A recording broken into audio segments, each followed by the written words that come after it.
Hola, j'espère que vous allez bien.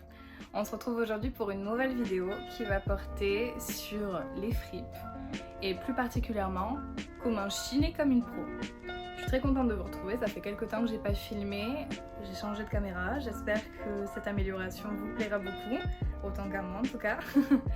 Et on se lance tout de suite dans la vidéo. En soi, chiner en fripe, c'est pas très compliqué. On rentre dans la fripe, on fouille, on trouve. Mais il y a quelques petites notions b.a.-ba, on va dire, qui peuvent faciliter vos chasses au trésor et qui pourraient aussi pouvoir peut-être plus cibler quelque chose que vous avez en tête et que vous rêvez de trouver. Conseil numéro 1, ça va être de bien localiser les fripes selon les quartiers et le niveau de richesse, si je puis dire, de chaque quartier. Je m'explique, c'est très logique, vous allez voir. Dans des quartiers plus aisés, il y a plus de chances que dans les fripes qui se trouvent dans ces quartiers, il y ait plus d'articles de designers, d'articles un peu plus onéreux et peut-être de meilleure qualité, que dans des fripes qui se trouvent près de quartiers qui ne sont pas forcément extrêmement riches. Pas que les quartiers pas riches n'aient pas leur richesse en termes de fripes, c'est-à-dire que vous pouvez trouver des pièces qui sont vraiment pas chères et qui sont géniales, mais si vous voulez taper un petit peu plus dans des trouvailles de designers, des chaussures, des sacs, des vêtements, des foulards, enfin j'en passe, des pièces, c'est vrai que les quartiers plus aisés pourront un petit peu faciliter vos recherches parce qu'il y a peut-être plus de dépôts vente luxe, plus de fripes qui reçoivent des vêtements de luxe. Petit exemple perso, je n'habite pas dans un quartier qui est forcément riche, mais j'habite intramuros de Paris, donc forcément les gens ont plus de moyens pour vivre que des personnes qui vivent en banlieue ou quoi. Dans l'idéal, parce qu'en soi, je n'ai pas les moyens et je suis quand même là.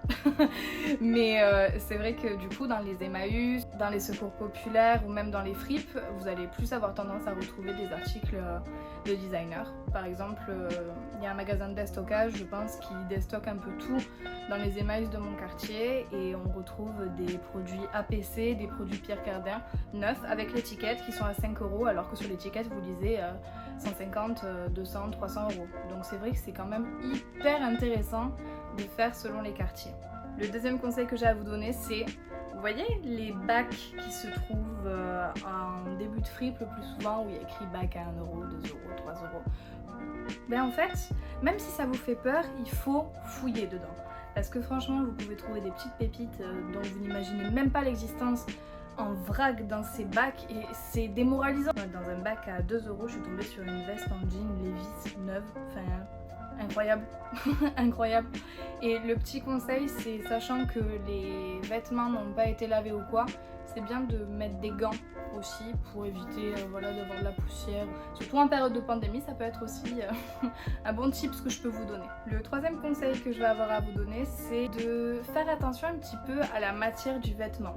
Parce que parfois vous pouvez trouver une chemise en soie qui est un peu trop grande ou quoi que ce soit, vous la reprisez, vous la remettez à votre taille ou même si vous voulez la porter loose et tout, c'est toujours un bon compromis, ça vous fait une pièce avec beaucoup de caractère et avec une matière noble pour un prix totalement dérisoire, donc ça, on adore. Quatrième conseil que je vais vous donner, c'est quelque chose que j'utilise personnellement tout le temps lorsque je vais aller faire les fripes. Je fais d'abord du repérage sur internet en fait et je me crée une espèce de petit circuit des fripes que je veux absolument aller voir.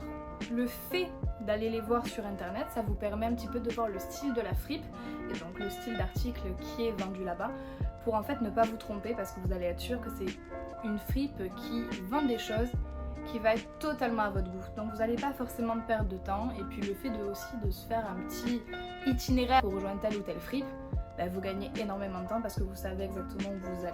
A contrario, ça va être mon cinquième conseil, c'est aussi bien de se perdre dans la ville et de se balader. C'est vraiment ce que je vous dis tout le temps. Mais vraiment tout le temps. Baladez-vous, découvrez. C'est mon conseil numéro 1 sur ma chaîne en fait. Mais c'est vrai, c'est comme ça qu'on découvre des choses qu'on connaissait pas. Baladez-vous. Déjà ça va vous faire de l'exercice.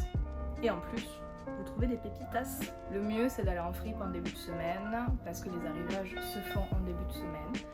Et si vous voulez avoir un petit peu toutes les chances de votre côté pour trouver une pièce ou une autre, il vaut mieux y aller en début de semaine. Autre conseil, si vous avez des amis qui ont tendance aussi à aller faire les fripes ou quoi que ce soit, il faut parler entre vous des adresses que vous avez parce que ça peut aussi vous faire découvrir des boutiques que vous ne connaissiez pas. Et c'est toujours bon de parler avec ses amis de quelque chose qui nous rapproche. Lorsqu'on parle de chinage, la majorité du temps on parle de fripe physique. Mais c'est vrai qu'il y a beaucoup de plateformes de seconde main qui sont très sympas. C'est vrai que si vous cherchez une pièce en particulier, une plateforme de seconde main, ça peut être aussi un bon compromis. De plus, si vous cherchez un article de designer, il y a beaucoup de plateformes spécialisées dans le luxe qui ne vendent que des produits authentiques et vous serez sûr de la provenance de votre produit. Comme exemple de plateforme, je peux vous donner Vestiaire Collective, V-Dressing, Buy Luxe, qui sont vraiment spécialisés du coup dans le luxe. Et sinon, vous avez Vinted et aussi Le Bon Coin qui ne prend pas de commission sur les ventes et sur les achats. Donc c'est vraiment des produits qui sont le plus souvent très abordables. Vous pouvez aller faire un tour sur ces plateformes-là, c'est économique et écologique en plus de ça. Chiner en plein air est aussi un conseil que je vais vous donner. Faire des brocantes, des vides-greniers. Et c'est vrai que parfois on peut tomber sur des pépites. La dernière pépite en date que j'ai faite en brocante, c'est quand même un sac Louis Vuitton, le Speedy en damier ébène, ce qui n'est pas rien, que j'ai payé 150 € en excellent état. Chose très importante si vous voulez chiner comme une pro, c'est ne pas vous arrêter aux tailles inscrites sur les étiquettes. Déjà parce qu'au fil des années, les tailles ont changé. Un 42 des années 50 n'est plus un 42 de 2020. Ça, faut en être conscient. Et en plus, une pièce que vous pensez ne jamais pouvoir rentrer dedans ou alors qu'elle est trop grande pour vous, va peut-être, lorsque vous allez l'essayer, révéler qu'elle fit parfaitement avec votre morphologie, que c'est une pièce que vous voulez porter oversize ou au contraire cintré, très serré. Donc franchement, ne jamais s'arrêter à ce qu'il y a écrit sur l'étiquette. Essayez toujours. Un petit conseil aussi intéressant auquel on ne pense pas forcément, c'est aller dans le rayon du sexe opposé. Déjà parce que vous pourriez trouver des choses qui vous plaisent, vous trouvez des choses aussi pour votre famille, mais en plus parce que il ne faut pas s'arrêter à rayon homme, rayon femme, parce que les vêtements en soi ne sont pas genrés. Vous pouvez porter ce qui vous plaît, et si vous voulez donner un style un peu plus boyfriend, plus oversize à votre garde-robe, vous pouvez aller très bien chez les hommes et chiner des pulls, des sweats qui viennent de chez les hommes, qui sont taillés en fait pour des hommes. Et il ne faut pas s'arrêter à ça, parce que ce serait complètement débile de passer à côté de quelque chose qui vous plaît, juste parce qu'il y avait écrit rayon homme en fait. Donc voilà, ça c'est aussi quelque chose qui me tient à cœur parce que il faut arrêter de genrer les vêtements. Les vêtements ils n'ont pas de genre, ils vont juste à la personne qui les porte. Voilà, c'est tout. Le conseil un petit peu b.a.-ba de cette vidéo, c'est la patience. Si vous n'êtes pas patient, votre chinage en fripe va être raté parce qu'il faut tout fouiller, il faut prendre son temps, être posé, avoir du temps devant soi. Et il y a certaines de vos chasses qui ne donneront rien. Donc la patience est la clé en fait, parce que vous allez peut-être mettre du temps à pouvoir vraiment trouver des choses qui vous plaisent en fripe, mais lorsque le déclic sera venu, le plus souvent, vous trouverez des choses qui vous plaisent dans ce genre d'endroit et vous saurez vraiment chiner comme une pro. J'en ai terminé avec cette vidéo, j'espère qu'elle vous a plu. En tout cas, moi ça m'a fait très plaisir de reprendre du service et de refilmer une vidéo, en plus en rapport avec les fripes. J'adore les fripes, ça me manque.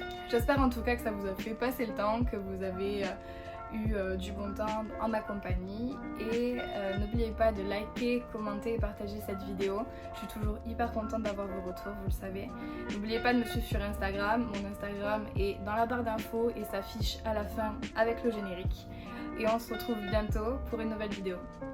Bye bye.